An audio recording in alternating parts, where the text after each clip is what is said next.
ब्रह्मसूत्रम।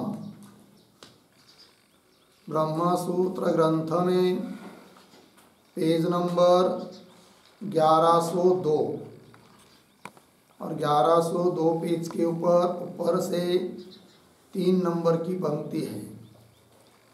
बहिस्तु इत्यादि सूत्र आ रहा है। तो बात यह चल रही है तृतीय अध्याय चतुर्थ पाद, और तृतीय अध्याय के चतुर्थ पाद का यह 12 नंबर का अधिकरण चल रहा है, और इस अधिकरण का नाम है बहिरधिकरणम। ठीक। और इस अधिकरण का विचार विषय बताया था आरूढ़पतित कृत प्रायश्चित्त पुरुष का शिष्टाचार, अर्थात आरूढ़पतित है किंतु प्रायश्चित्त किया हुआ है ऐसा कोई व्यक्ति, तो उसका जो श्रवणादिक है शिष्टाचार, वह विद्या का साधन है या नहीं, इस बात का चिंतन इस अधिकरण में किया जा रहा है। जबकि पूर्व पक्षी ने कहा था कि उसके साथ किए गए श्रवणादिक विद्या के साधन नहीं, विद्या के साधन है, ऐसा पूर्व पक्षी ने कहा था। यदि नहीं मानेंगे तो उन्होंने जो प्रायश्चित्त किया है वह व्यर्थ जाएगा, ऐसी युक्ति पूर्व पक्षी ने दी। अब उसका उत्तर देने के लिए यह सूत्र आ रहा है। तो क्या कहते सिद्धांती, यह बात सूत्र से पता चलती है। तो सूत्र आ रहा है, सूत्र का उच्चारण और अर्थ देख लेंगे।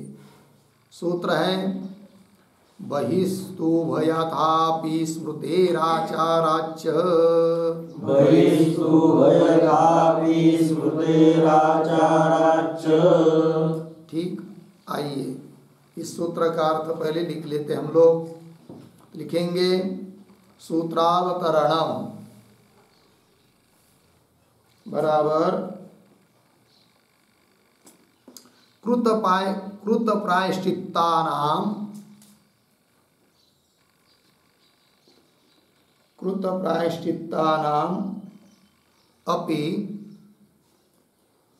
अपि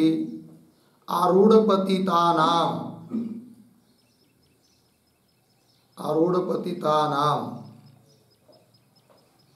शिष्ट अव्यवहार्यत्वम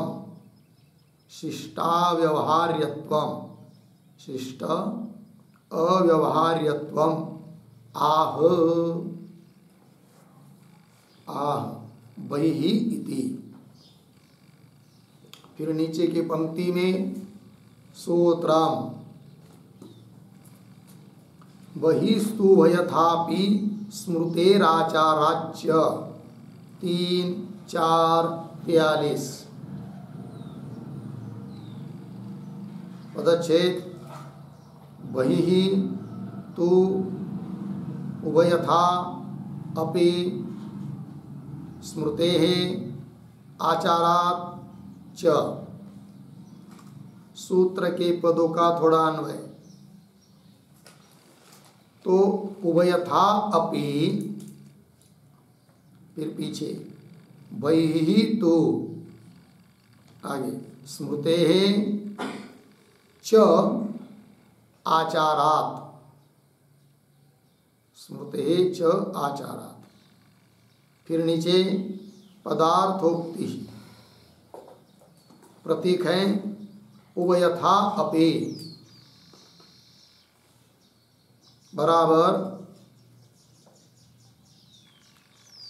कृत प्रायश्चित्ताः अपि ते, कृत प्रायश्चित्ताः अपि ते अर्धविराम। फिर आगे प्रतीक बहिहि तु बराबर शिष्टैः बहिहि एव कार्याः, बहिहि शिष्टैः बहिहि एव कार्याः। फिर आगे कौंस में लिखिए कुतः, कुतः प्रश्न चिन्ह आगे की तरफ बांध देकर कौंस बांध। फिर आगे प्रतीक स्मृते है बराबर उद्धरण चिन्ह में प्रायश्चित्तम न पश्यामि, प्रायश्चित्तम न पश्यामि उद्धरण चिन्ह बंद अर्धविराम। फिर आगे पुनः दूसरे उद्धरण चिन्ह में आरूढ़ पतितम दृष्ट्वा, आरूढ़ पतितम दृष्ट्वा उद्धरण चिन्ह बंद इत्यादि निंदा स्मृते है, इत्यादि निंदा स्मृते है। फिर आगे प्रतीक च बराबर अपि च, अपि च। फिर आगे प्रतीक आचारात्, आचारात् बराबर शिष्टाचारात्, शिष्टाचारात् हो गया। देखो भैया तो आरूढ़ पतित है लेकिन प्रायश्चित्त किया हुआ है, तो ऐसा व्यक्ति भी शिष्टों के द्वारा अव्यवहार्य है, उसके साथ व्यवहार नहीं करना चाहिए, ये बात बताई जा रही है। तो सूत्र आया बहिस्तु यथापि स्मृतेराचाराच्च। फिर नीचे पदार्थोक्ति में लिख रहे हैं उभयथा अपि, अर्थात कृत प्रायश्चित्ता अपि ते, जिन्होंने प्रायश्चित्त कर लिया है ऐसे वे लोग बहितु मतलब शिष्ट लोगों के द्वारा उनको बहिष्कृत ही करना चाहिए, ठीक, उनके साथ कोई अधिक व्यवहार नहीं रखना चाहिए। शिष्ट ही बहि एव कार्य, अर्थात उनके साथ किया हुआ शिष्टाचार वो विद्या का साधन नहीं है, यह अर्थ निकलेगा। ठीक, आगे चलिए बहि एव कार्या कुतः स्मृते है, स्मृति प्रमाण से। स्मृति क्या कर रही है? प्रायश्चित्तम न पश्यामि, उसके लिए कोई प्रायश्चित्त में हम नहीं देख रहे हैं ऐसा कह रहे हैं। और आरूढ़ पतितम दृष्टा ये भी एक स्मृति है, वो आएगी भाष्य में। इत्यादि निंदा स्मृति है, इस प्रकार से निंदा की हुई होने के कारण वो बहिष्कृत ही होने योग्य है, अर्थात उनके साथ किया हुआ कोई भी शिष्टाचार श्रवणादिक विद्या का साधन नहीं होगा, ये सिद्धांतियों का पक्ष। और हेतु दिया आचारात। इस प्रकार शिष्ट लोगों ने, शिष्ट लोगों का आचार है कि ऐसे लोगों को बाहर ही रखते करके, ठीक है। आइए अब भाष्य का विचार करेंगे। इस सूत्र के ऊपर जो भाष्य है देखिए, यदि ऊर्ध्वरेतसाम स्वाश्रमेभ्य प्रच्यवनम महापातकम यदि वा उपपातकम उभयथा अपि शिष्टैः ते बहिष्कर्तव्याः। ठीक, आइए ये जो पंक्ति चालू हो रही है यदि इत्यादि, उसके पूर्व में एक वाक्य लिखते अवतरण लिखेंगे। कृत प्रायश्चित्तैः सह, कृत प्रायश्चित्तैः सह शिष्टाचार रूपम कर्म, शिष्टाचार रूपम कर्म अर्धविराम विद्यांगम अस्ति किम वा न, विद्यांगम अस्ति किम वा न इति संशये, इति संशये प्रागुक्त प्रायश्चित्तेन,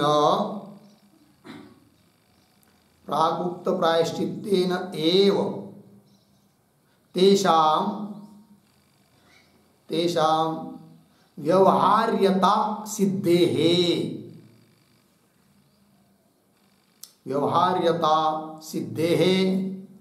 विद्यांगम इति प्राप्ते सिद्धांतम आह यदि इति। ठीक है, देखिए भाई अर्थ। तो आरूढ़ पतित है लेकिन प्रायश्चित्त किया हुआ है, ऐसे लोगों के साथ किया जाने वाला जो शिष्टाचार, तो वह शिष्टाचार रूप कर्म विद्यांग है अथवा नहीं, ऐसा संशय प्राप्त होने पर पूर्व पक्षी कहता है कि प्रागुक्त प्रायश्चित्यन एव, प्रायश्चित्त बताया है, उससे सिद्ध होता है कि तेषाम व्यवहार्यता, उनके साथ व्यवहार करना चाहिए, और व्यवहार्यता सिद्ध होने से उनके साथ किया हुआ श्रवणादिक रूप शिष्टाचार विद्या का अंग है, ऐसा पूर्व पक्षी प्राप्त होने पर इति प्राप्ते, तब सिद्धांत की बात कही जा रही है यदि इत्यादि पंक्ति से भाष्य में। तो पंक्ति देखिए, तो यदि ऊर्ध्वरेतसाम स्वाश्रमेभ्य प्रच्यवनम, ऊर्ध्वरेत जो लोग हैं नैष्ठिक ब्रह्मचारी वगैरह, उनका अपने आश्रम से प्रच्यवन, प्रच्युति, भ्रष्टता जो हो जाती है कभी कभी भूल से, तो वह भले महापातक में गिना जाए या उपपातक में गिना जाए, जैसा भी हो, लेकिन वो व्यवहार्य नहीं है, ये सिद्धांति कह रहे हैं।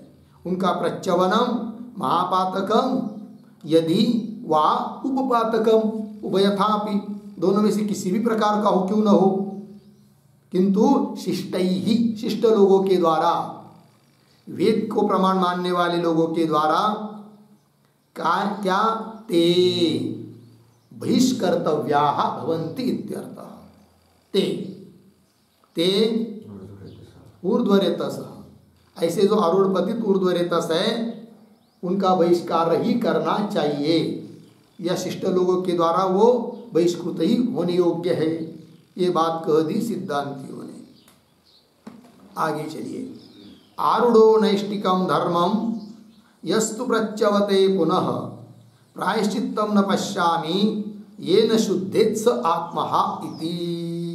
ठीक है, अब किस लिए आया हुआ ये स्मृति वचन? तो आरूढ़ो इत्यादि जो पंक्ति चालू हुई उसके पूर्व में लिखिए एक वाक्य, प्रतिज्ञार्थम उक्त्वा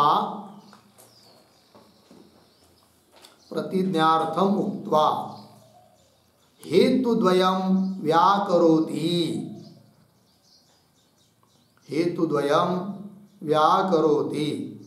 आरूढ़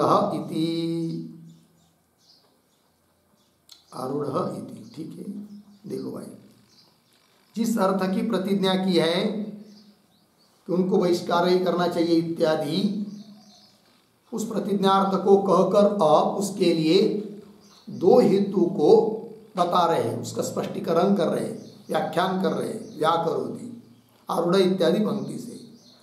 तो देखिए फिर दो हेतु कौन? स्मृति है आचाराच्च, जो सूत्र में आया है, स्मृति और आचार। तो स्मृति दे रहे पहले हेतु के रूप में, फिर आचार भी बताएंगे। तो आइए, ये जो पहला स्मृति वाक्य पढ़ा हम लोगों ने, उसके पदों का थोड़ा अन्वय बीच में, यह तो, फिर पीछे नैष्टिकम धर्मम, और पीछे आरूढ़, आगे पुनः प्रच्यवते, फिर अंतिम में स आत्महा, पीछे येन शुद्धेत, और पीछे प्रायश्चित्तम न पश्यामि।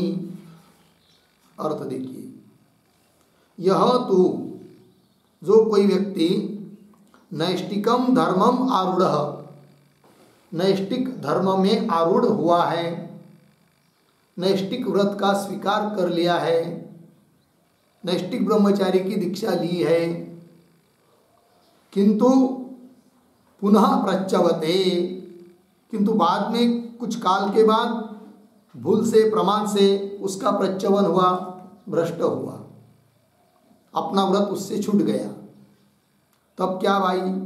तब करे स आत्मा, वो अपना आत्महत्यारा है, क्योंकि अपना धर्म छूटना ही आत्महत्या होती है।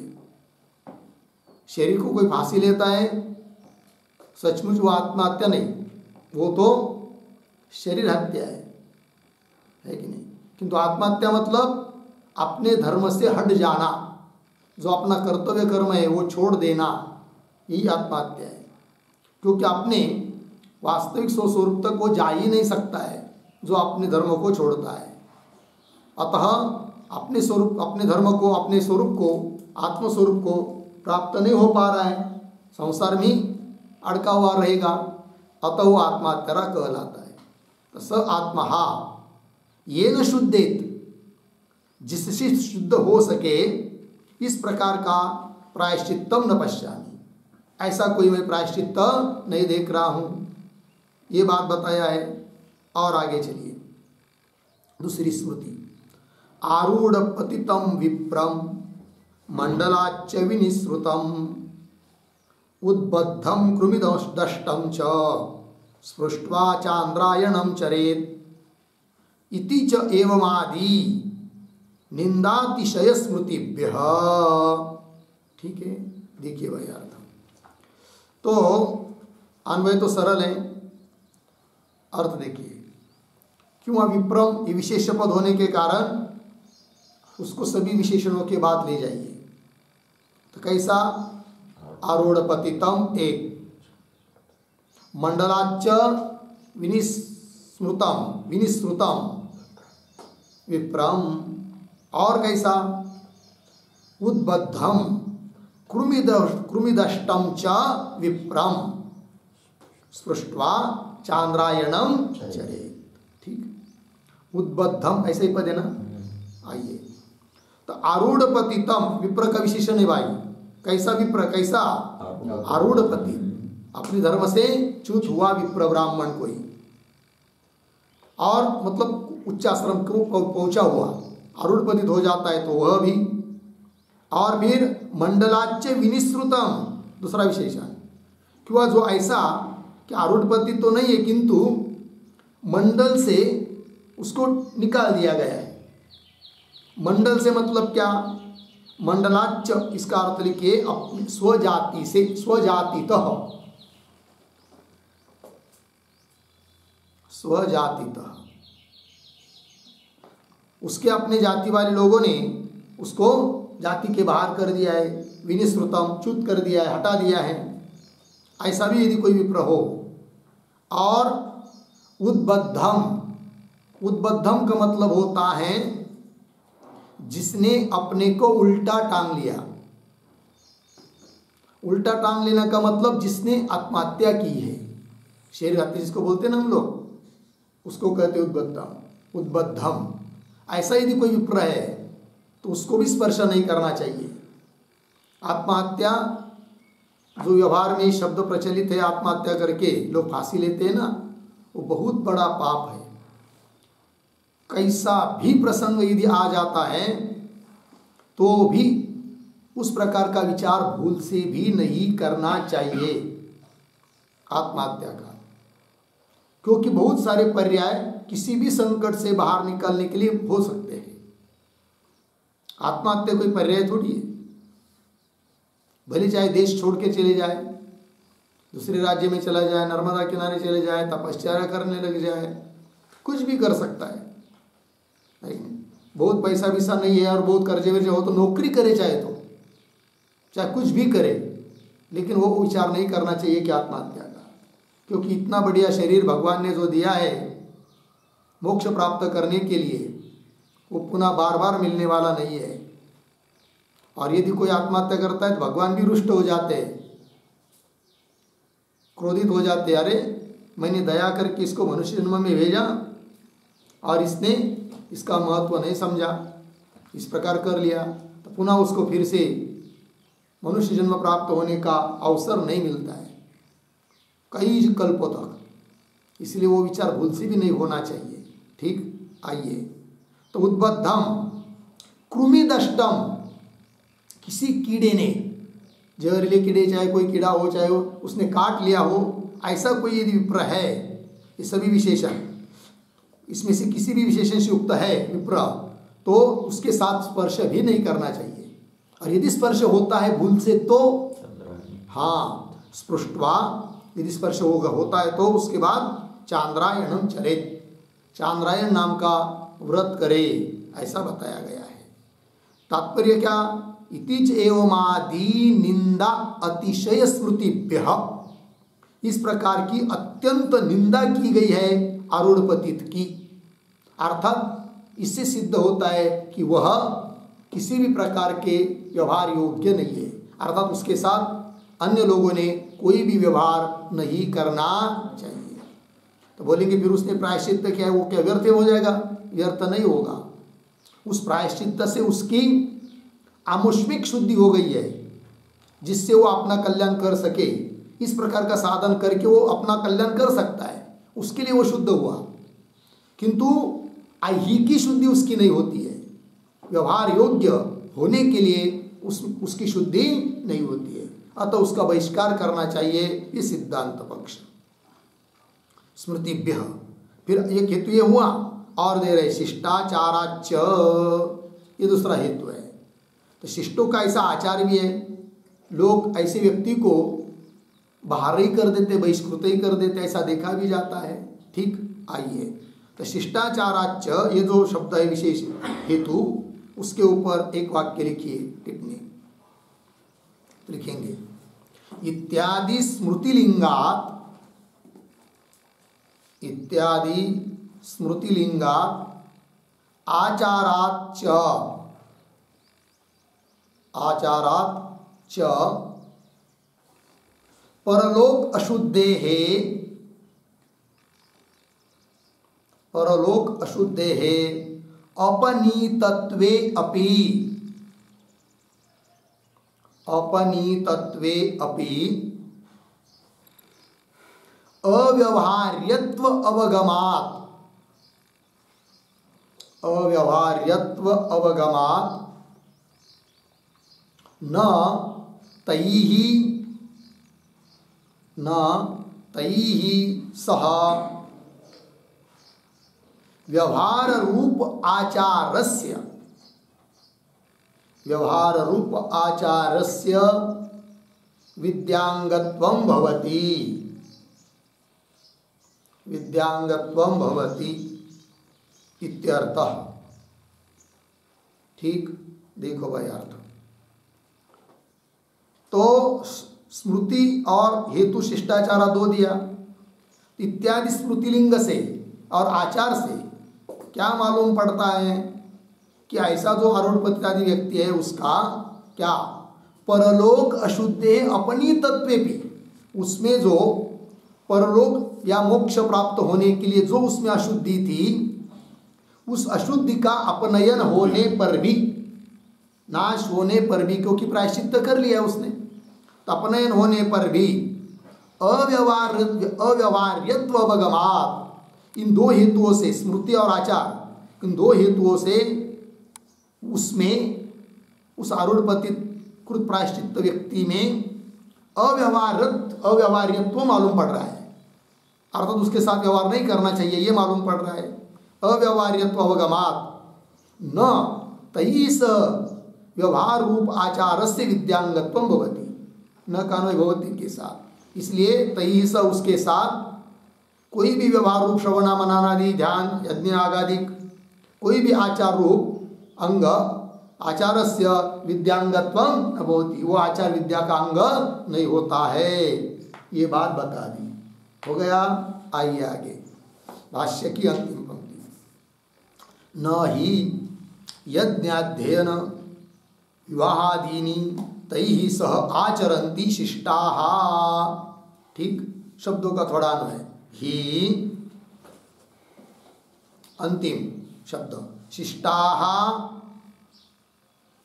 बीच में, तैः सह और पीछे यज्ञ अध्ययन विवाहादीनी, वाक्य के आरंभ का न, फिर आगे आचरन्ति। ठीक है, शिष्टाचारा जो हेतु दिया उसका स्पष्टीकरण कर रहे हैं। ही यतो ही कारण की क्या जी, तो शिष्ट लोग तई स, ऐसे उस आरूढ़पति व्यक्ति के साथ, भले उसने प्रायश्चित्त कर लिया है तो भी उसके साथ यज्ञ, अध्ययन, विवाह इत्यादिक क्या न आचरन्ति, इत्यादि आचरण नहीं करते हैं उसके साथ।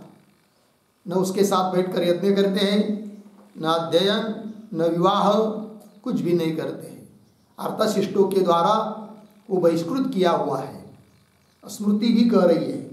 अतः ऐसे व्यक्ति बहिः कार्य, ये सिद्धांत की बात हो गई। आइए, लेकिन अपने उद्धार के लिए तो साधन कर सकता है।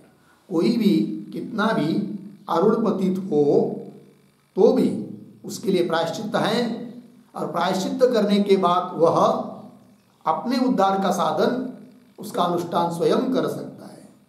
किंतु बाकी के लोगों ने तो उसका बहिष्कार ही करना चाहिए। ये सिद्धांत बात हो गई।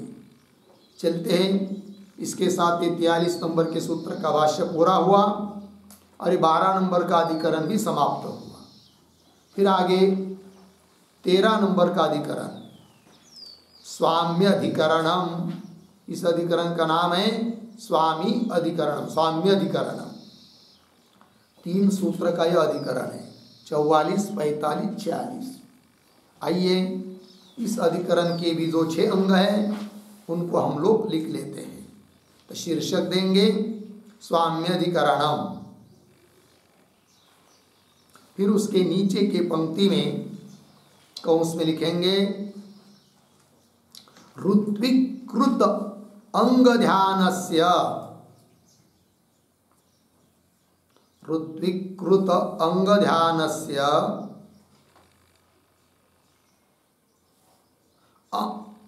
लिखा ना, ऋत्विकृत अंग ध्यानस्य आगे स्वामी गामित्वाधिकरणम, स्वामी गामित्वाधिकरणम, पूर्ण विराम कौंस बंद। फिर नीचे के पंक्ति में लिखे उसका अर्थ ऋत्विकृत, ऋत्विकृत अंग संबंधी उपासना का फल, अंग संबंधी उपासना का फल स्वामी यजमान को मिलता है। स्वामी बराबर यजमान को मिलता है। इस विषयक यह स्वाम्यधिकरण है। पूर्ण विराम कंस बंद। ठीक है, देखिए भैया। फिर आगे नंबर 1 संगति बराबर पूर्वाधिकरणेन सह, पूर्वाधिकरणेन सह अस्य अधिकरणस्य दृष्टांत संगति अस्ति, दृष्टांत संगति अस्ति। पूर्ण विराम। तथा ही आगे ड्यास देकर यथा पूर्वाधिकरणे कृत प्रायश्चित्तानाम अपि, कृत प्रायश्चित्तानाम अपि उत्तरण चिन्ह में आरूढ़पतितम विप्रम, आरूढ़पतितम विप्रम उत्तरण चिन्ह बन इत्यादि वचन बलात्, इत्यादि वचन बलात् शिष्टैः बहिष्करणम उक्तम, बहिष्करणम उक्तम। पूर्ण विराम। आगे एवं एवं इह अपि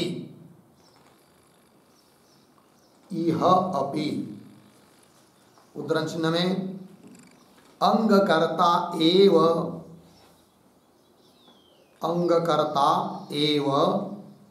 तदाश्रित उपास्ति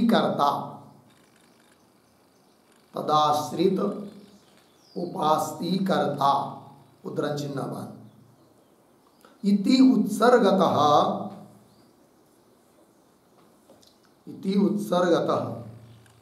अंगानुष्ठानाय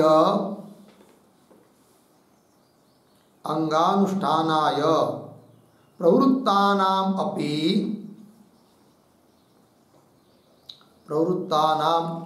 अपि ऋत्विजाम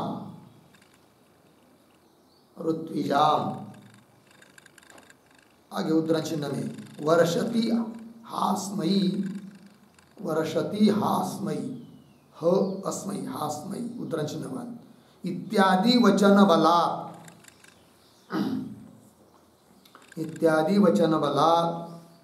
अंगोपासनेषु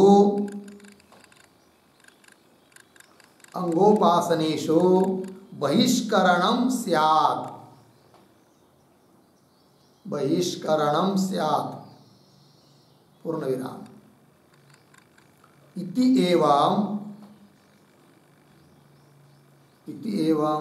उभयोः अधिकरणयोः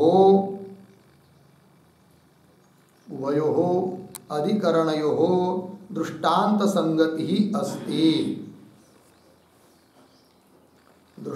संगति अस्ति पूर्ण विराम हो गया। देखो भाई अर्थ तो स्वाम्य अधिकरण है, क्या सिद्ध करना इस अधिकरण में वो एक वाक्य में आपको बता दिया। तो ऋत्विकृत अंग ध्यानस्य ऋत्विक के द्वारा किया गया जो अंग ध्यान मतलब अंग संबंधी उपासना, तो उसका फल स्वामी को मिलता है, यजमान को मिलता है। इस बात की सिद्धि करनी है। स्वामी गामित्वाधिकरण वही लिख के दिया नीचे, ऋत्विकृत अंग संबंधी उपासना का फल स्वामी मतलब यजमान, उस यजमान को मिलता है। इस बात को सिद्ध करने के लिए अधिकरण है। आइए तो संगति बताई जा रही है। तो पीछे के अधिकरण के साथ इस अधिकरण की दृष्टांत संगति है। वो कैसे? तो उसका स्पष्टीकरण तथा ही इत्यादि पंक्ति से किया जा रहा है। तो यथा पूर्वाधिकरण ने जिस प्रकार पीछे के अधिकरण में क्या कहा, तो कृत प्रायश्चित्तानाम अपि, यद्यपि भले आरूढ़ पतित हुआ था किंतु प्रायश्चित्त कर लिया है, तो भी आरूढ़ पतितम विप्रम इत्यादि वचन के बल पर शिष्टों के द्वारा उसका बहिष्कार कर दिया गया। जिन्होंने प्रायश्चित्त भी कर लिया है तो भी उसका बहिष्कार कर दिया गया।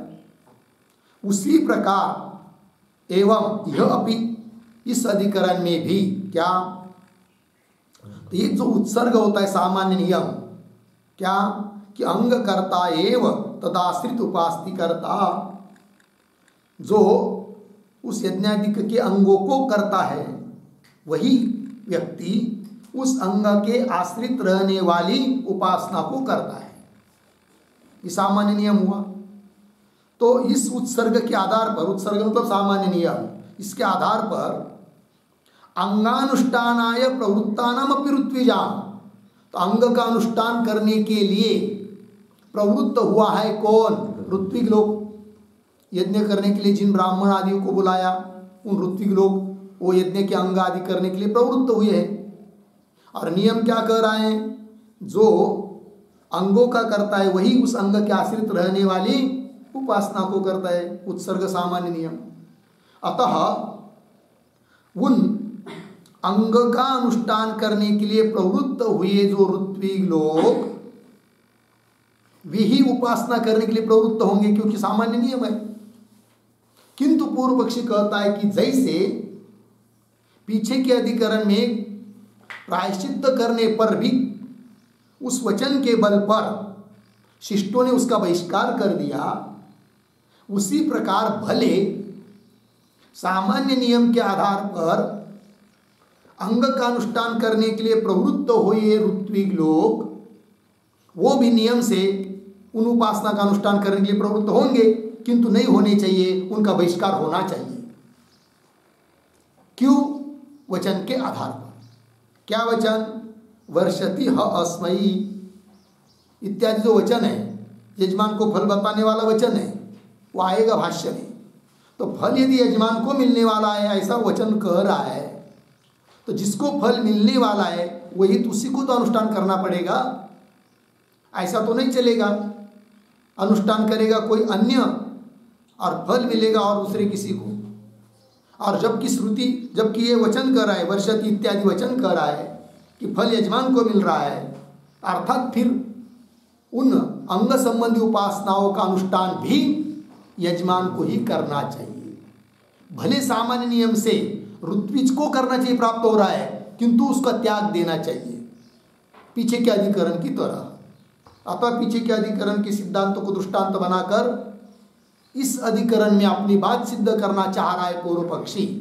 अतः दोनों अधिकरणों की संगति हो गई, दृष्टांत संगति। ठीक है। इत्यादि वचन बला अंगोपासनेषु बहिष्करणम स्या, किसका? ऋत्विजाम बहिष्करणम स्या, ऋत्विजों का बहिष्कार होना चाहिए, यह अर्थ हुआ। इति एवं इस प्रकार उभयोः अधिकरणयोः दृष्टांत संगति अस्ति। हो गया। चलते हैं आगे। नंबर 2 विषय बराबर कर्मांगावबद्धानि, कर्मांगावबद्धानि उपासनानि, उपासनानि अस्य अधिकरणस्य, अस्य अधिकरणस्य विचार विषयः अस्ति, विचार विषयः अस्ति। हो गया। देखो भाई, कर्मांग यज्ञादि जो कर्म, उस कर्म के जो अंग उद्गीत आदि, उस अंग के संबंधी अवबद्धमत संबंधी जो उपासनाएं हैं, उन उपासना ही इस अधिकरण का विचार विषय, उसके बारे में विचार किया जा रहा है। ठीक। फिर आगे चलते। नंबर 3 संशय बराबर तत्र किम, तत्र किम अंगाश्रित उपासनानि,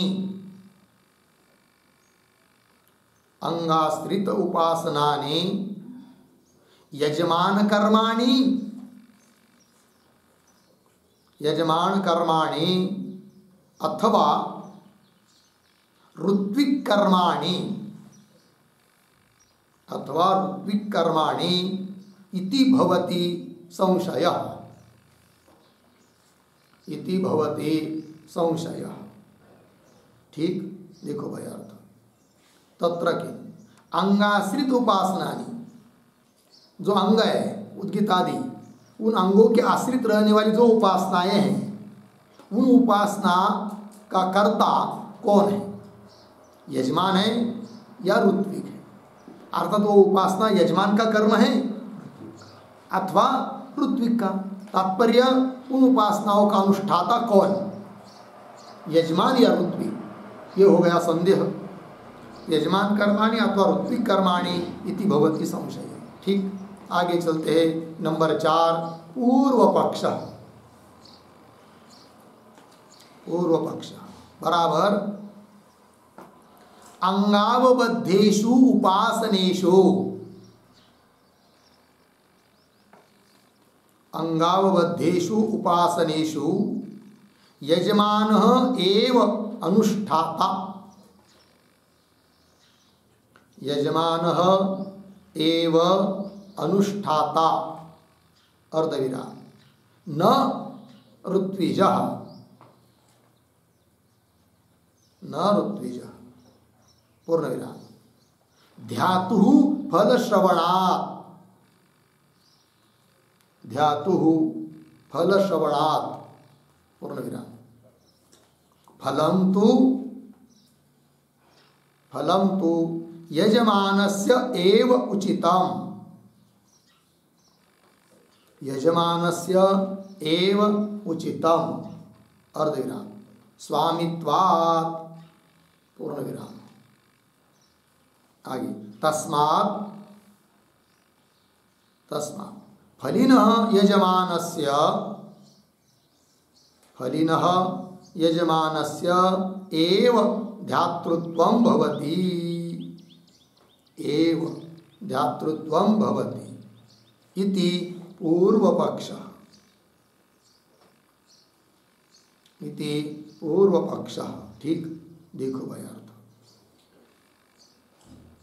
तो पूर्व पक्षी अपनी बात बोल रहा है, कहता है कि अंगावबद्धेषु उपासनेषु, अंगावबद्ध अंगों के संबंधी जो यज्ञादि के अंग है, उन अंग के संबंधी जो उपासनाएं हैं, उन उपासनाओं में यजमान एवं अनुष्ठाता, यजमान ने ही वो उपासना करनी चाहिए, उसका अनुष्ठान करना चाहिए। उस उपासना का कर्ता यजमान नहीं होना चाहिए, न तो ऋत्विजा, ऋत्विक लोग नहीं होने चाहिए। क्यों? ध्यातुफल श्रवणा, जो ध्यान करेगा अर्थात उपासना करेगा उसी को उसका फल मिलेगा, ये नियम है। और फलम तो यजमान से उचितम, और फल को प्राप्ति तो यजमान के लिए उचित है, और फल यजमान के लिए अपेक्षित है तो उसका अनुष्ठान भी यजमान को ही करना चाहिए। ये कह रहा है पूर्व पक्षी, क्योंकि वो स्वामी है कि नहीं, वहाँ का मालिक है यज्ञ का, वो जो चल रहा है वहाँ का।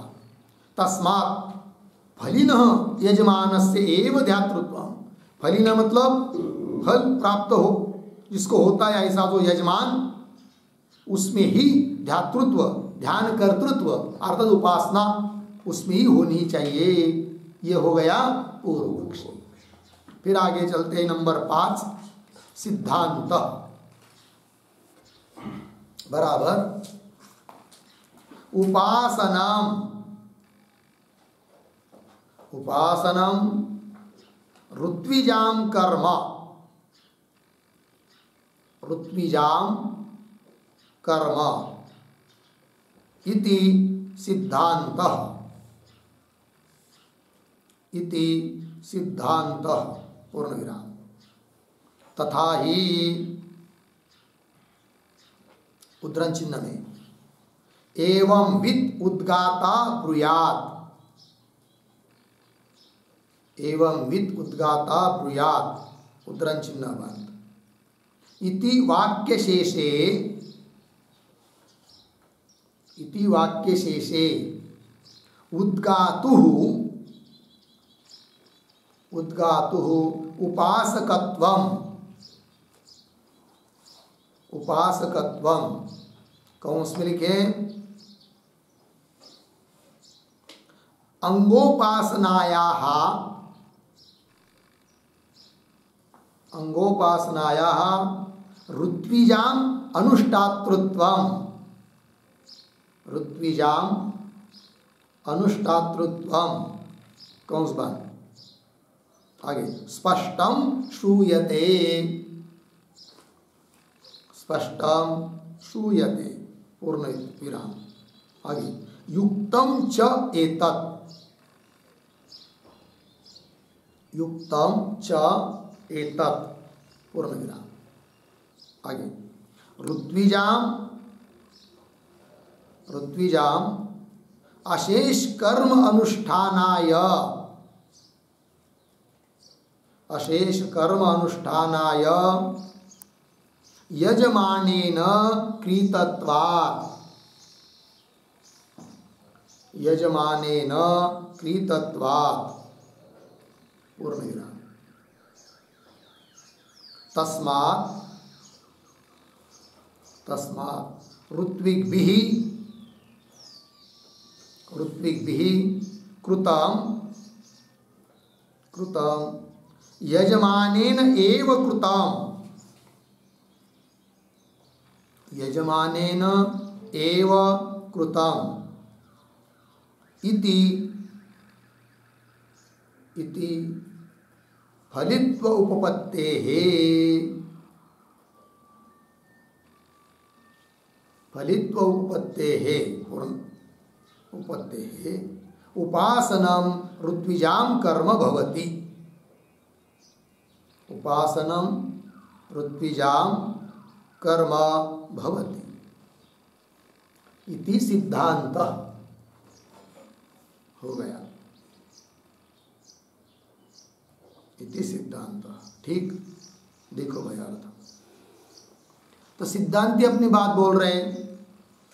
तो उपासनम अंगावबद्ध जो उपासना है वो ऋत्विजाम कर्म ऋत्विक का कर्म है, न कि यजमान का। और पूर्व पक्षी कह रहा था यजमान का। सिद्धांती कहते ऋत्विजों का कर्म है। सिद्धांत कैसे कह रहे तथा एवं वित्त उद्गाता ब्रूयात ऐसा वचन आता है श्रुति। इति इस प्रकार के वाक्य शेष वाक्य में क्या कहा गया है कि उद्गातु उपासकत्व उपासकत्व उद्गाता में बताया है। और उद्गाता क्या है? ऋत्विक विशेष है। अर्थात अंग उपासनाओं का ऋत्विजों में ही अनुष्ठान बताया गया है। वाक्य शेष में स्पष्ट श्रुति बता रही है और वो युक्त भी है। बोलेंगे कैसा? फल तो चाहिए यजमान को और अनुष्ठान करेगा ऋत्विज, ये कैसे? तो बोलेंगे वो हो जाएगा। कैसा हो जाएगा वो दे रहे आगे। युक्तम चेतन ऋत्विजाम अशेष कर्म अनुष्ठानाय यजमानेन कृतत्वात्, ये बता दिया है कि नहीं। संपूर्ण कर्म करने के लिए, संपूर्ण अनुष्ठान करने के लिए यजमान ने जैसे कि उस ऋत्विजों को खरीद लिया है दक्षिणा देकर, है कि नहीं। बुलाते हैं हम लोग यज्ञ आदि करना हो तो ब्राह्मण विशेष को ऋत्विजों को बुलाते, उनको बहुत सारी दक्षिणा देते हैं। फिर वो जो सब कर्म तो वही कर रहे हैं वो सब ऋत्विज लोग। तो जो करता है उसको फल मिलता है, तो फल तो उनको मिलना चाहिए, यजमान का क्या। किंतु ऐसा नहीं है, क्योंकि यजमान ने जैसे कि उनको दक्षिणा आदि देकर खरीद लिया है। अतः वो जो भी कर्म करेगा वहाँ पर वो सब उसका फल यजमान को ही मिलता है। अतः उन उपासनाओं का कर्ता ऋत्विज है, किंतु फल मिलेगा यजमान को। ये कही जा रही बात। ऋत्विजों को खरीद लिया है यजमान ने, किसके लिए? अशेष कर्म अनुष्ठानाय यजमानेन कृतत्वात्।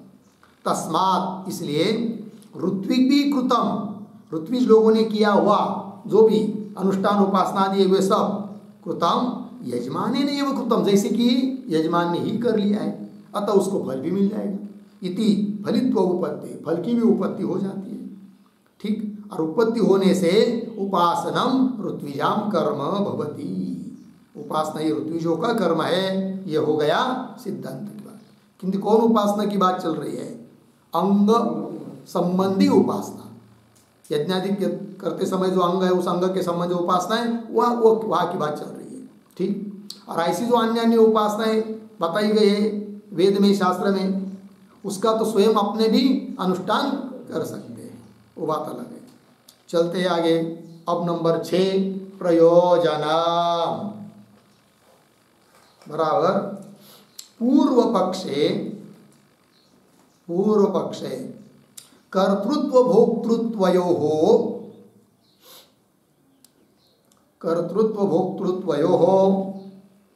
ऐकाधिकरण्यम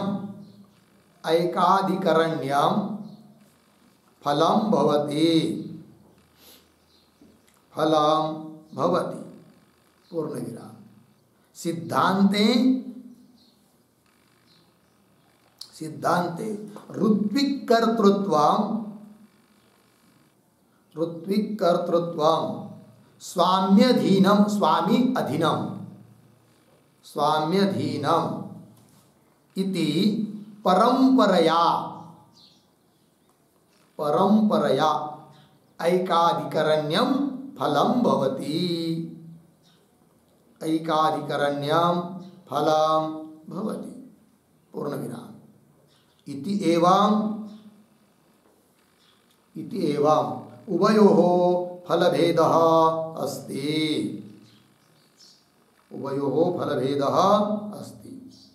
हो गया जी। चलिए अब देखिए अर्थ। तो पूर्व पक्ष में क्या फल है? तो पूर्व पक्षी ने तो उस उपासनाओं का कर्ता यजमान को माना, फल भी यजमान को। अतः ये फल हो जाएगा पूर्व पक्षी के लिए कि कर्तृत्व भोक्तृत्व एकाधिकरण्य, जो करता है वही भोक्ता। इस प्रकार का एक में ही दोनों धर्मों की सिद्धि हो जाती है पूर्व पक्षी के यहाँ। ये फल उसके लिए हुआ। और सिद्धांति के लिए, क्योंकि सिद्धांतियों ने तो उपासना का कर्ता बताया ऋत्विज को और फल बताया यजमान को। तो एकाधिकरण नहीं होना चाहिए, किंतु कहते होगा। कैसे? परंपरा से। क्यों वो दे रहे हैं? सिद्धांते ऋत्विक कर्तृत्व स्वामी अधीनम, कर रहा है ऋत्विक, किंतु स्वामी के अधीन होकर कर रहा है ना। अतः जैसे कि वो सब कर्म ऋत्विक ने ही, सॉरी क्या ऋत्विक ने किया है प्रत्यक्षा, किंतु जैसे कि वो किया किसने? यजमान ने। तो इस प्रकार फल भी यजमान में है। अतः परंपरा से एकाधिकरणत्व की सिद्धि हो जाती है सिद्धांतियों की यहाँ। तो वही कहा सिद्धांते ऋत्विक कर्तृत्व स्वामी अधीनम इति परंपरया एकाधिकरण्यम फलम भवति। इस प्रकार दोनों के फल भेद भी बता दिया। हो गया जी। आइए आगे। अब आगे चलते हैं भाष्य में। तो भाष्य देखिए, अंगेषु उपासनेषु दो श्लोक रहे। अच्छा, अब हर एक अधिकरण का सार बताने के लिए वैयासिक न्यायमालाकार के जो 2 श्लोक होते हैं, उन श्लोकों का उच्चारण और अर्थ पहले देख लेते हैं, उसके बाद भाष्य में जाएंगे। तो पहला श्लोक जो कि पूर्व पक्षी का है उसको देखिए। अंग ध्यानम याजमान मार्त्विज्यं वा यतः फलम् ध्यातुरेव श्रुतं तस्मात् याजमानमुपासनम्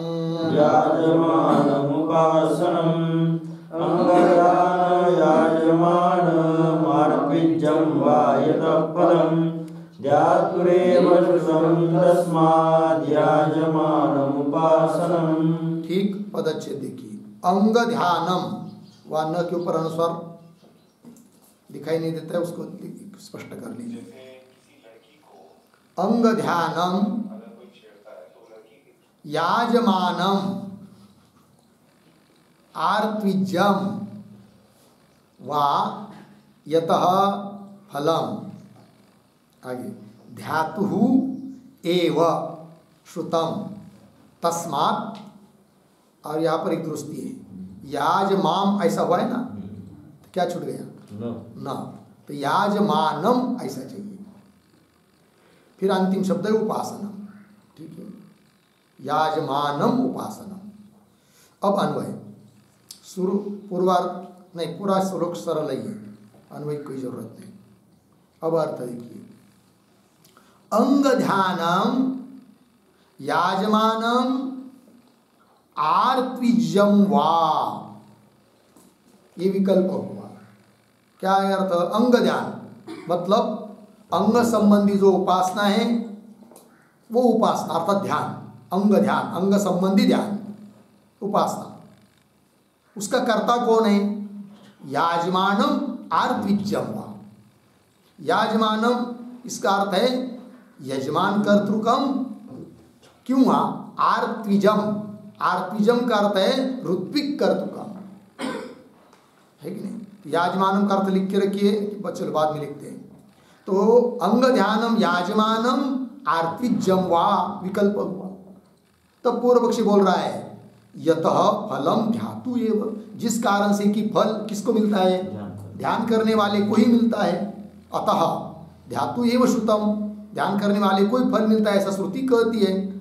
इसलिए तस्मात् याजमानम उपासना, उपासना मतलब वो अंग ध्यानम याजमानम, यजमान कर्तृक ही वो ध्यान है, उपासना है, ये बोल रहा है पूर्व पक्षी। आइए, तो जो पहले पाद में, श्लोक के पाद में याजमानम आर्त्विज्यम शब्द है ना, लिखते उस पर एक टिप्पणी। याजमानम बराबर यजमान कर्तृकम, यजमान कर्तृकम अर्धविराम, और आगे आर्त्विज्यम बराबर ऋत्विक कर्तृकम, ऋत्विक कर्तृकम वा अंग ध्यानम, अंग ध्यानम बराबर अंगावबद्ध उपासनम, अंग ध्यानम भी प्रतीक है, बराबर अंगावबद्ध उपासनम। हो गया जी। आइए पहले श्लोक का अर्थ हुआ, अब दूसरा श्लोक। ब्रूयादेवं विदुद्गाते अगाते, ब्रूयादेवं विदुद्गाते त्यार्तिज्यत्वं स्फुटं श्रुतं, त्यार्तिज्यत्वं स्फुटं श्रुतं कृतत्वाद् ऋत्विजस्तेन, कृतत्वाद् ऋत्विजस्तेन, कृतत्वारुत्विजस्तेन, कृतत्वाद् ऋत्विजस्तेन कृतं स्वामी कृतं भवेत्, कृतं स्वामी कृतं भवेत्। ब्रूयादेवं विदुद्गाते राजविज्यत्वं स्फुटं श्रुतं, कृतत्वाद् ऋत्विजस्तेन कृतं स्वामी कृतं भवेत्। ब्रूयात् एवं उद्गाता इति आर्त्विज्यत्वं स्फुटं श्रुतं, कृतत्वात् ऋत्विजः तेन कृतं स्वामी कृतं भवेत्। अब एक शब्द छोड़कर एवं विद उद्गाता, फिर पीछे ब्रूयात्, आगे इति आर्त्विज्यत्वं स्फुटं श्रुतं, हो गया। फिर उत्तरार्ध में ऋत्विजः, पीछे कृतत्वात्, आगे तेन कृतं स्वामी कृतं भवेत्। अर्थ देखिए, एवं विद उद्गाता ब्रूयात्, ठीक। एवं विद मतलब इस प्रकार से उपासना को जानने वाला। क्या ऐसा जो उद्गाता है वह ब्रूयात्, वो बोले, तो उद्गाता के लिए कह दिया गया है वाक्य शेष में उपासना करने को। अतः मालूम पड़ता है कि अंग संबंधी उपासना का कर्ता इस वाक्य शेष के बल पर ऋत्विजयी है, सिद्धांती कह रहे हैं। एवं विद उद्गाता ब्रूयात् इति आर्त्विज्यत्वम, आर्त्विज्यत्व मतलब ऋत्विक कर्तृकम, लिख के दिया ना ऊपर, ऋत्विक के द्वारा करना, स्फुटम श्रुतम स्पष्ट श्रुति में बताया है। अतः उस अंग संबंधी उपासना का कर्ता ऋत्विज ही होगा। तो बोलेंगे फल किसको मिलेगा? बोलेंगे फल तो यजमान को। बोले वो कैसा? तब कह रहे ऋत्विज कृतत्वात्, ऋत्विजों को खरीद लिया है उस यजमान ने दक्षिणा देकर, इसलिए तेन कृतम स्वामी कृतम भवेत्। तेन कृतम, तेन ऋत्विजा कृतम, ऋत्विज के द्वारा किया हुआ स्वामी कृतम भवेत्, वो स्वामी ने ही किया है, ऐसा हो जाता है। अतः फल स्वामी को मिलेगा, उसमें कोई दिक्कत नहीं। हो गया जी। आइए इन श्लोकों का विचार हुआ, अब आगे चलते हैं भाष्य पर।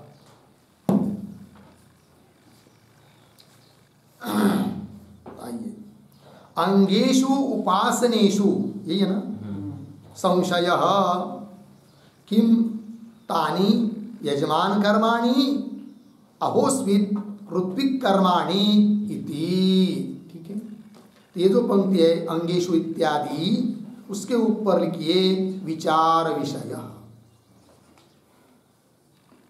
विचार विषय।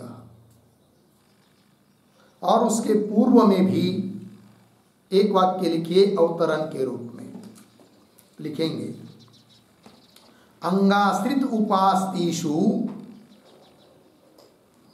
अंगाश्रित उपास्तिषु उभय कर्तृकत्व संभवात्, उभय कर्तृकत्व संभवात संशयम आह, संशयम आह अंगेषु इति। ठीक है, देखिए भाई अर्थ। तो अंगाश्रित जो उपासनाएं हैं उन उपासनाओं का बारे में कर्तृत्व दोनों का भी हो सकता है, यजमान का या ऋत्विक का, इसलिए संशय हो रहा है। उभय कर्तृत्व संभवात संशय। तो क्या संशय का स्वरूप है वो दे रहे अंगेषु इत्यादि पंक्ति में, जिससे मालूम ये भी पड़ जाएगा कि इस अधिकरण में क्या बताना है करके विषय। आइए, तो अंगेषु उपासनेषु, अंग संबंधी जो उपासनाएं हैं उनके बारे में संशय। क्या संशय? संशय का स्वरूप किम तानी तानी तानी उपासनानि। तानी शब्द से क्या लेंगे? उपासनानि। देखिए भाई, किम तानी उपासनानि यजमान कर्माणि, वो उपासना यजमान का कर्म है। अहोस्मित ऋत्विक कर्माणि, या ऋत्विक का कर्म है, मतलब उसका अनुष्ठान किसने करना चाहिए, उसका कर्ता कौन है, यजमान है कि ऋत्विक है। ये हुआ संशय। फिर आगे किम तावत प्राप्तम, इस प्रकार का संशय होने पर क्या प्राप्त होगा? तब सबसे पहले आता है पूर्व पक्ष। तो वही करे यजमान कर्माणि इति। अतः ये जो यजमान कर्माणि इत्यादि पद है उसके ऊपर लिखिए पूर्व पक्ष। पूर्व पक्ष, ठीक है। और पूर्व पक्षी, चलो भाष्य पूरा कर लेते फिर सूत्र को पढ़ेंगे। तो सूत्र के माध्यम से बोल रहा है, पूर्व पक्षी का सूत्र है ना पहला। तो चलिए भाष्य को देखते हैं। यजमान कर्माणि इति, अर्थात वो उपासना, अंग संबंधी उपासना यजमान का कर्म है, पूर्व पक्षी बोल रहा है। पूछेंगे उसको क्यों, कुतः? तो वो कह रहा है, हेतु दे रहा है क्या? फलश्रुते है, फलश्रुति है करके। कैसी फलश्रुति भाई बताओ? तब वो कहता है फलम ही श्रूयते, फलश्रुति बता रही है। तो ये जो पंक्ति चालू हुई फलम ही श्रूयते, तो फलम के पहले एक छोटा वाक्य लिखिए फलश्रुतिम एव विशदयति, फलश्रुतिम एव विशदयति फलम इति, फलश्रुतिम एव विशदयति। ठीक, फलश्रुति को ही स्पष्ट कर रहे हैं फलम इत्यादि पंक्ति से। आइए, फलम ही श्रूयते क्या? वर्षति ह अस्मै, वर्षयति ह यह, एतत् एवं विद्वान, वृष्टौ पंचविधम सामोपास्ते इत्यादि। इस श्रुति में फल बताया है। श्रुति के पदों का थोड़ा अन्वय, दो तीन शब्द छोड़कर आगे, यह एतत् एवं विद्वान, आगे सरल है, वृष्टौ पंचविधम सामोपास्ते। फिर पीछे आइए, अस्मै, पीछे वर्षति ह, फिर आगे वर्षयति ह इत्यादि। ठीक है, अर्थ देखिए। तो यह जो कोई एतत् एवं विद्वान, इस प्रकार से इन उपासना को जानता है, क्या कैसा? वृष्टौ पंचविधम सामोपास्ते, वृष्टि में 5 प्रकार की साम उपासना करता है। ठीक है, तो उसके लिए क्या फल? अस्मै वर्षति, उसके लिए वृष्टि हो जाती है। और केवल अपने लिए उसको वृष्टि रूप फल मिलता है ये बात नहीं, वर्षयति ह, अन्यों के लिए भी वो वृष्टि कराता है, ये फल बताया है। ठीक, अब यहाँ पर ये जो आया है इस श्रुति में, तो वृष्टौ पंचविधम सामोपास्ते, इसके आधार पर एक टिप्पणी लिखते हम लोग तो स्पष्ट हो जाएगा बात। लिखेंगे हिंकार, हिंकार प्रस्ताव, प्रस्ताव उद्गीत, उद्गीत प्रतिहार, प्रतिहार और निधन इन 5 साम पर, 5 साम के ऊपर, आगे वर्षण के अंगभूत, वर्षण के अंगभूत 5 चीजों का, 5 चीजों का जो ध्यान कौंस में लिखिए भावना, कौंस बंद, फिर आगे करता है, अर्थात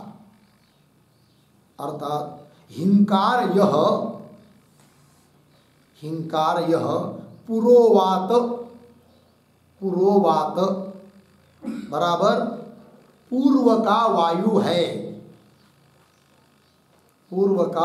है, अर्धविराम। प्रस्ताव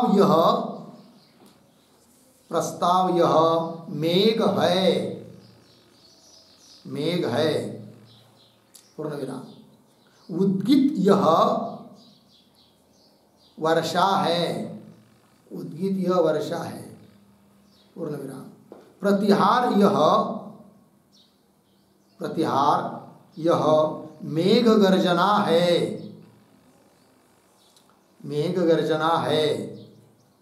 और निधन यह वर्षा का अंतिम है,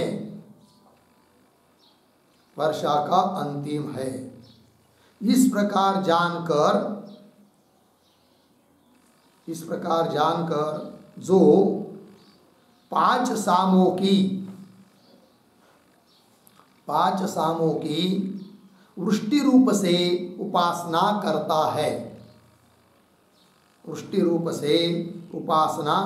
है, पूर्ण विराम।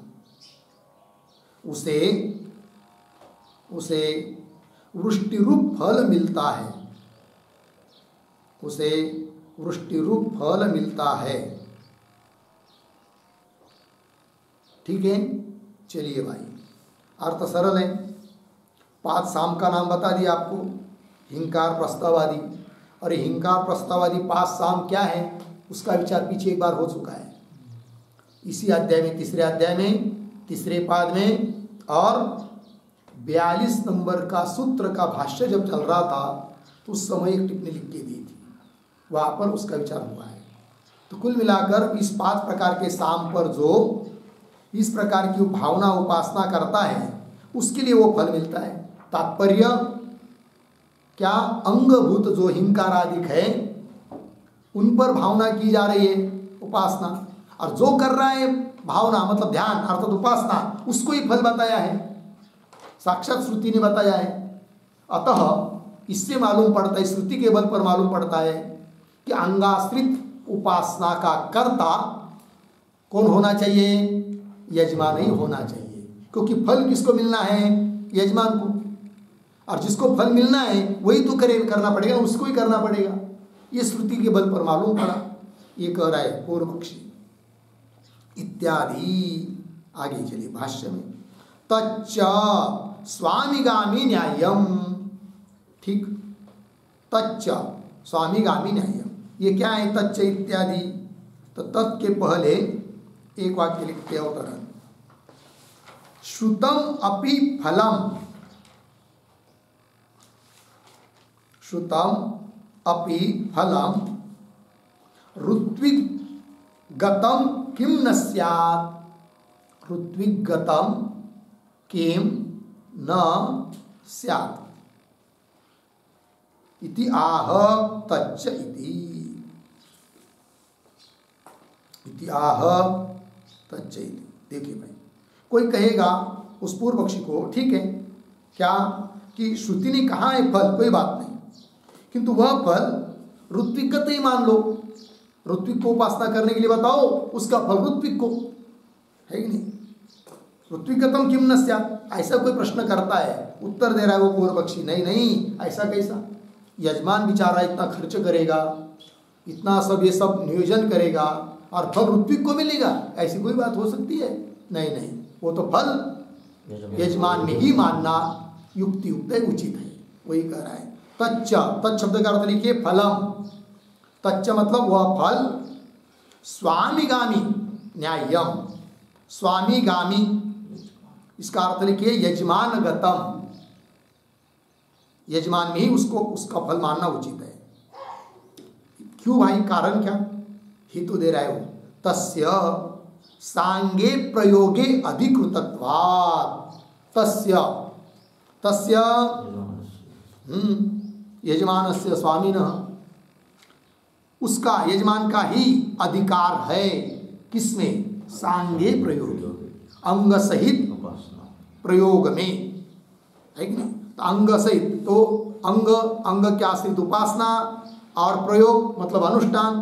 तो सांगे प्रयोगे, अंग सहित सभी प्रकार का वो यज्ञादि कर्म करने में अधिकार किसका है, यजमान का है। अतः वही उसका कर्ता और उसको ही वह फल मानना उचित है, वह फल उसमें उचित है, क्योंकि अधिकार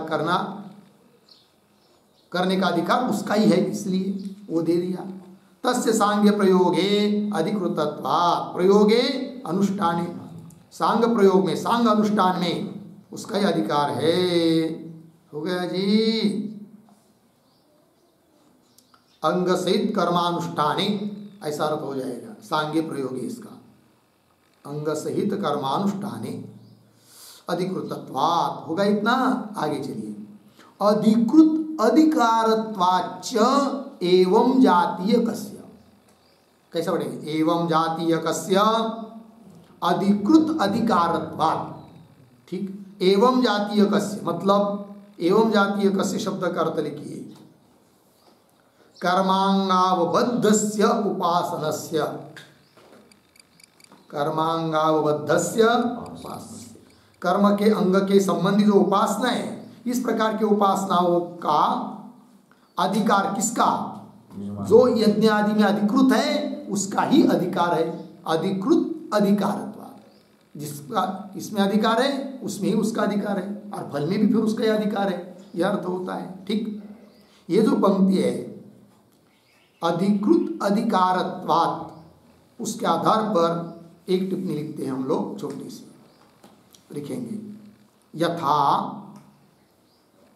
यथा सांग क्रतु अधिकृत,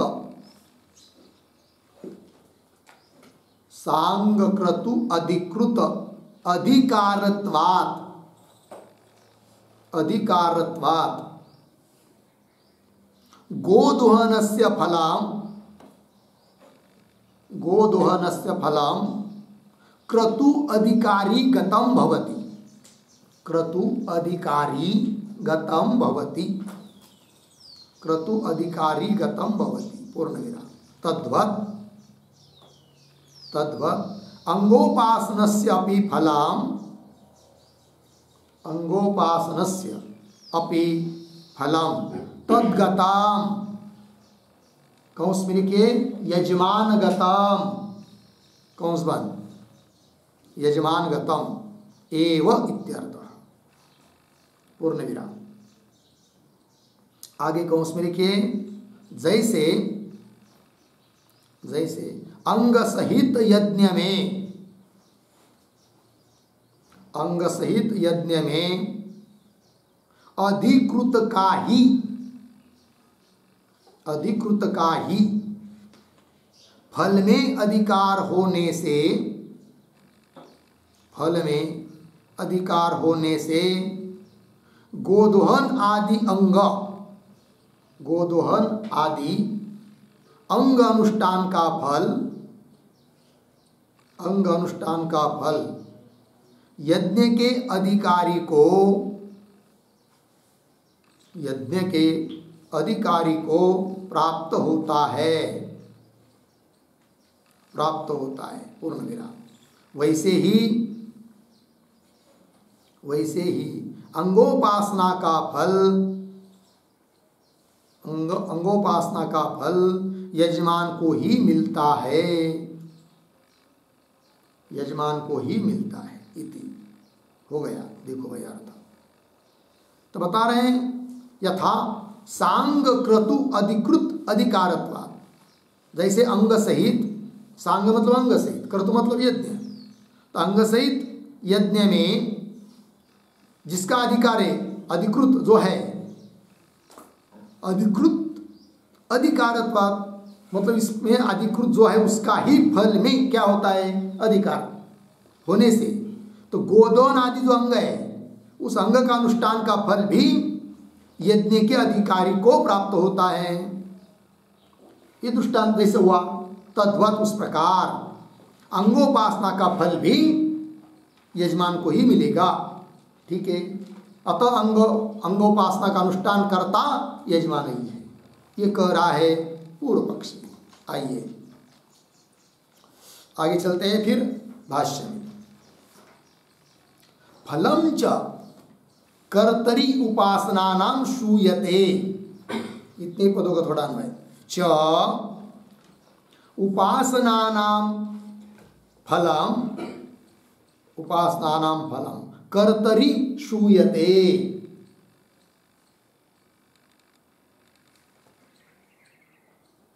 ठीक, आइए ये जो पंक्ति है फलम, उसके पूर्व में एक वाक्य लिखते हैं अवतरण, ननु फलम यजमानस्य अस्तु, फलम यजमानस्य अस्तु अर्धविराम, कर्तृत्वं ऋत्विजां भविष्यति, कर्तृत्वं ऋत्विजां भविष्यति इति आशंक्य आह, इति आशंक्य आह फलम च इति पूर्णविराम, फलम च इति पूर्णविराम। आगे एक वाक्य लिखते हैं, अकर्तृत्वे फलित्वम अपि, अकर्तृत्वे फलित्वम अपि यजमानस्य न स्यात्, यजमानस्य न स्यात् अर्धविराम, कर्तृत्व भोक्तृत्वयोः, कर्तृत्व भोक्तृत्वयोः ऐकाधिकरण्य नियमात्, ऐकाधिकरण्य नियमात् इत्यर्थः। हो गया, देखो भैया, कोई शंका करेगा पूर्व पक्षी के प्रति, ननो फलम यजमानस्य अस्तु, ठीक है फल यजमान को रहने दो, किंतु उपासना का कर्तृत्व तो ऋत्विज में मान लो, कर्तृत्वम ऋत्विजां भविष्यति। ऐसी कोई शंका करता है तो उसका उत्तर दे रहे फलम इत्यादि पंक्ति से। उत्तर का आशय क्या है, तो आप आगे का वाक्य लिख के दिया, अकर्तृत्वे फलित्वम अपि यजमानस्य न स्यात्, यदि यजमान करता नहीं है तो फल भी यजमान को फिर नहीं मिलेगा, क्योंकि नियम होता है जो करता होता है उसको ही फल, कर्तृत्व भोक्तृत्वयोः ऐकाधिकरण्य नियमात्, यह अभिप्राय। आइए पंक्ति, च उपासनानां फलम, उपासनाओं का फल कर्तरी कर्ता को ही मिलता है, श्रुति कह रही है। कौन श्रुति, वर्षति अस्मै यह उपास्ते इत्यादि, अभी अभी पीछे गई, तो यह उपास्ते अस्मै वर्षति, जो उपासना करता है उसके लिए ही क्या होती है, वृष्टि वर्षा होती है। इससे मालूम पड़ता है फल यदि यजमान को मिल रहा है तो जरूर उस उपासना का कर्ता भी यजमान ही होगा। ठीक है, आइए इतनी बात हुई, आगे ननु ऋत्विजा अपि फलम दृष्टा। ठीक, ये जो पंक्ति है ननु, उसके ऊपर लिखिए आक्षेप, आक्षेप, और ननु के पूर्व में एक वाक्य भी लिखते हैं अवतरण, यद उक्तम, यद उक्तम यजमानगामी फलम, यजमानगामी फलम इत्यत्र व्यभिचारं शंकते, इत्यत्र व्यभिचारं शंकते ननु इति, ननु इति। ठीक है, देखो भाई अर्थ, यद उक्तम, जो अभी पूर्व पक्ष ने कहा कि यजमानगामी फल, यजमान को ही फल मिलता है, श्रुति कह रही है, तब आक्षेप करने वाला कह रहा है अरे भाई यजमान को फल मिलता है, ये जो आपने बताया इसका नियम, इस नियम का विचार भी हम दिखा दें। ऋत्विज को भी फल बताने वाली श्रुति हम दिखाते हैं, वो दे रहा है ननु इत्यादि से। ननु ऋत्विज अपि फलम दृष्टम, ऋत्विजों को फल मिलता है ऐसा बताने वाला भी श्रुति वाक्य है। अब क्या करोगे बताओ? ठीक, तो कौन वाक्य है वो दे रहे? आत्मने वा यजमानाय वा यम कामम कामयते तम आगायति इति बृहदारण्यकोपनिषद। तो देखो भाई, आत्मने वा यजमानाय वा, अपने लिए अथवा यजमान के लिए, यम कामम कामयते, वह ऋत्विक उद्गाता जिस काम को, जिस इच्छा को, जिस मनोरथ को चाहता है, कामना करता है, तम आगायति, उसको वो अपने उद्गित कर्म से दे देता है, दिलवाता है। ठीक, आगायति, आगायति शब्द का अर्थ लिखिए, आगायति बराबर उद्गानेन साधयति, उद्गानेन साधयति। ठीक है, उद्गान के द्वारा सिद्ध कर देता है, लेकिन कर्ता कौन है? आगायति का उद्गाता, वही ऋत्विज मतलब उद्गाता नाम का ऋत्विज। तो उद्गाता नाम का जो ऋत्विज है वो करता है। ठीक है, बराबर है। तो क्या अर्थ हुआ स्मृति का?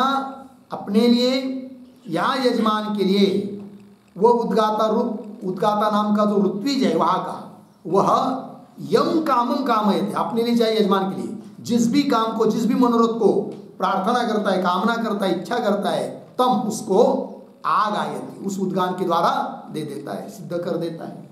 यह अर्थ हुआ। तात्पर्य आत्मा ने भी बताया ना, मतलब ऋत्विज को भी फल मिलता है, ये इससे मालूम पड़ रहा है, अपने लिए ऐसा लिखा है वहां पर इति। अब दिक्कत हो गई कि नहीं? पूर्व पक्षी क्या कर रहा है? यजमान को फल मिलता है। आक्षेप करता क्या कहता है? ऋत्विज को भी फल मिलता है, ऐसा श्रुति में कहा है। फिर इससे दिक्कत कहाँ आ रही है? फल तो अलग अलग जगह दिखाई दे रहा है दोनों वचनों से। फिर इससे क्या सिद्ध होगा? क्या संशय, क्या दिक्कत होगी? हाँ, क्या कि जो अंग संबंधी उपासना है उसका कर्ता कौन, इसका निर्णय करना है ना। इसका निर्णय करना है तो पूर्व पक्षी बोल रहा है उस अंग संबंधी उपासनाओं का कर्ता कौन होना चाहिए? यजमान, क्योंकि फल यजमान को बताया है। आक्षेपकर्ता कहता है जैसा यजमान के लिए फल बताया वैसा ऋत्विज के लिए भी फल बताया है, और ऋत्विज के लिए यदि फल बताया है तो अंग संबंधी उपासना का कर्ता ऋत्विज होना चाहिए, ऐसा अभिप्राय है आक्षेप करने वाले का। ठीक है, अब उसका उत्तर दे रहा है पूर्व पक्षी। क्या कर रहा है कि न तस्य वाचनिकत्वात्, ये उत्तर दिया। तो न इस इत्यादि के ऊपर लिखिए समाधान। पूर्व पक्षी का समाधान है, पूर्व पक्षी न समाधानम ऐसा नहीं कर सकते। और न के पहले एक वाक्य लिखते अवतरण के रूप में, उत्सर्गतः याजमानं फलम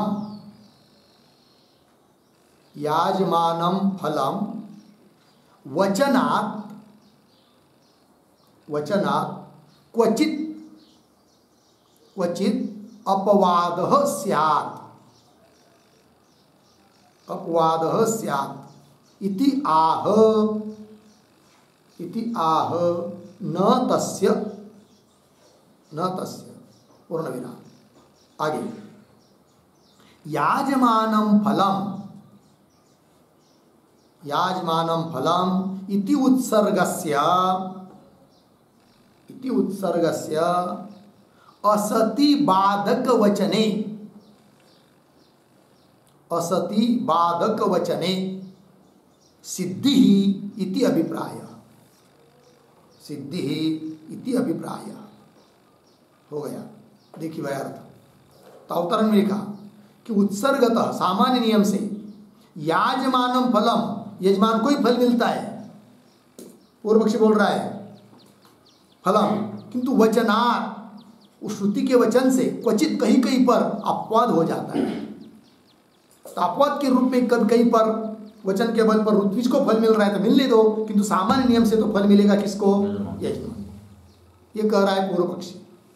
कैसे? वो आगे कह रहा है कि याजमानम फलम इति उत्सर्ग से, जो सामान्य नियम है यजमान को फल मिलता है, उसकी सिद्धि कब होती है? जब कोई बाधक नहीं रहता है। असति बाधक वचन, कोई बाधक वचन नहीं है तो वो जो सामान्य नियम है कि यजमान को फल मिलता है उसकी सिद्धि होती है।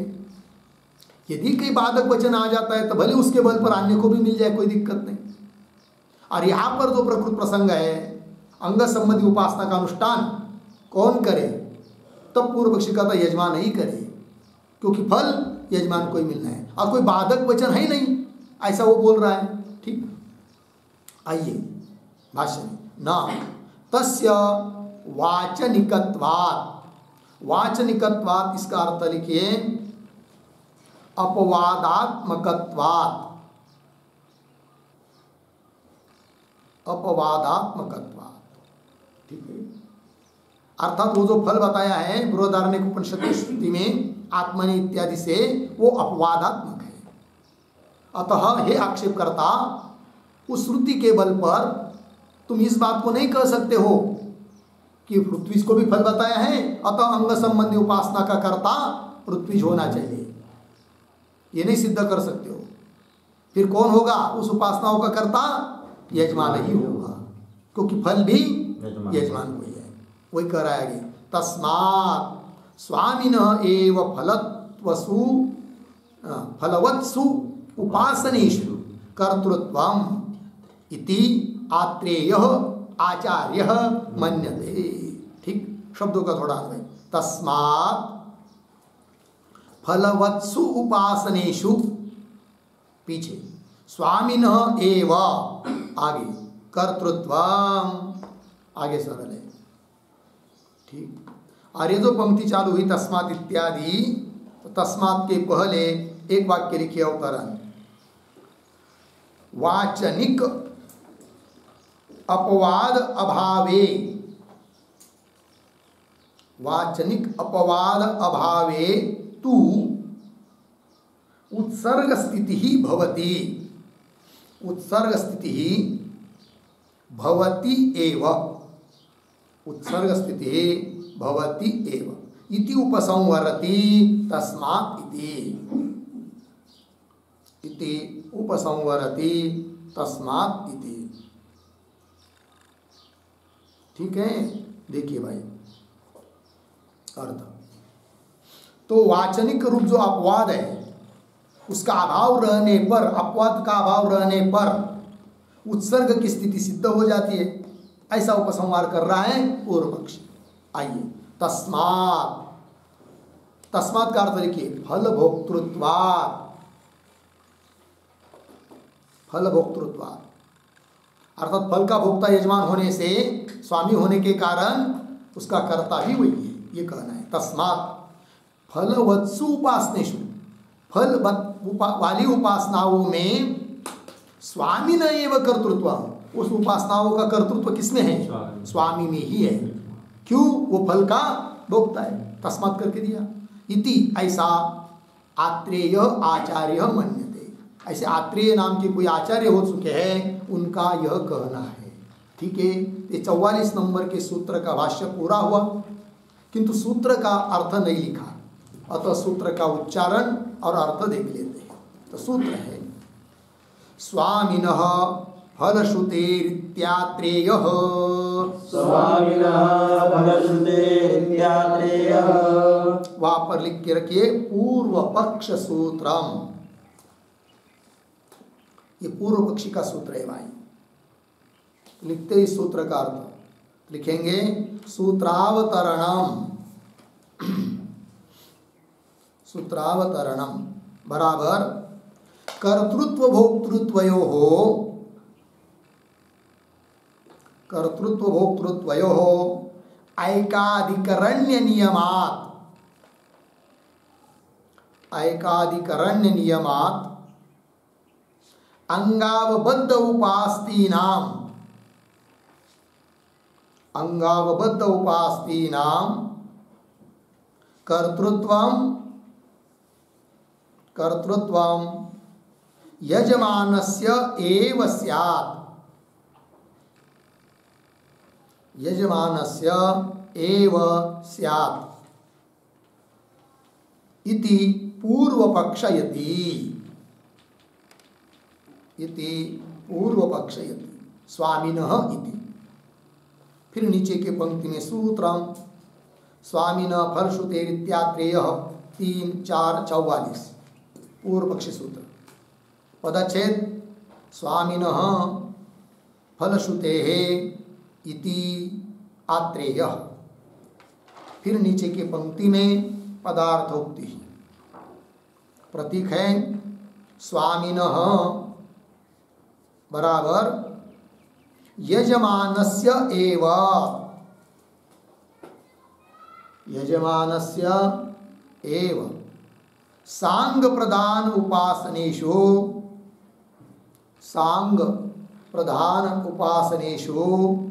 कर्तृत्वं भवति पूर्ण विराम। आगे प्रतीक इति आत्रेयः बराबर आचार्यः आत्रेयः मन्यते। आचार्यः आत्रेयः मन्यते पूर्ण विराम। आगे कंस में लिखिए कुतः प्रश्न चिन्ह आगे के तरफ बांध देकर कंस बंद। फिर आगे प्रतीक फलश्रुतेः बराबर उपासकस्य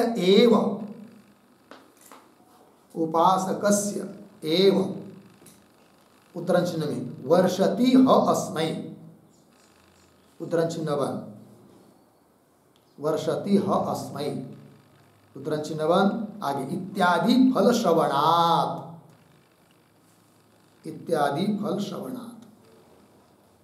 हो गया। चलिए अर्थ देखिए सूत्रावतरण में लिखा है कि कर्तृत्व भोक्तृत्व यो हो ऐकाधिकरण नियमात। कर्ता जो होता है वही भोक्ता, एकाधिकरण का नियम होता है। ऐसा नहीं कि कर्ता एक और भोक्ता एक अधिकरण होना चाहिए। इसलिए अंगावबद्ध उपासना अंग संबंधी जो उपासना है उन उपासनाओं का कर्तृत्व यजमानस्य एव स्यात् यजमान का ही होना चाहिए। इस प्रकार का पूर्व पक्षी अपनी बात बोल रहा है सूत्र के माध्यम से। फिर सूत्र आया स्वामिनः फलश्रुतेरित्यात्रेयः। नीचे पदार्थोक्ति में लिख रहे स्वामिनः का अर्थ कर दिया यजमानस्य एव। यजमान में ही सांग प्रधान उपासनेषु कर्तृत्व अंग सहित प्रधान मुख्य उपासनाओं में कर्तृत्व यजमान का ही होगा है। ऐसा आत्रेय आचार्य मानते हैं। क्यों? हेतु दिया फलश्रुति अर्थात उपासकस्य उपासक के लिए ही जो उपासना कर रहा है उसके लिए फल श्रुति ने बताया है। कौन श्रुति? वर्षति ह अस्मै इत्यादि श्रुति। ठीक है, तो फल बताया है। अतः अंग संबंधी उपासनाओं का कर्ता यजमान ही होगा ऐसा निर्णय पूर्व पक्षी ने अपना बता दिया। फिर उसका उत्तर आगे आएगा, उसका विचार हम लोग कल करेंगे। ओम पूर्णमदः पूर्णमिदं पूर्णात् पूर्णमुदच्यते पूर्णस्य पूर्णमादाय पूर्णमेवावशिष्यते।